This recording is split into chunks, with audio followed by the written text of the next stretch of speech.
qalamu osoo ummanni keenya wareegamu osoo ummanni keenya buqaa jiru gonkuma imbarannu stop killing Oromo people stop killing Oromo farmers stop killing Oromo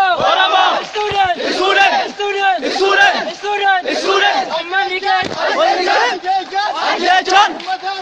ummat Oromo wala bultoota Oromo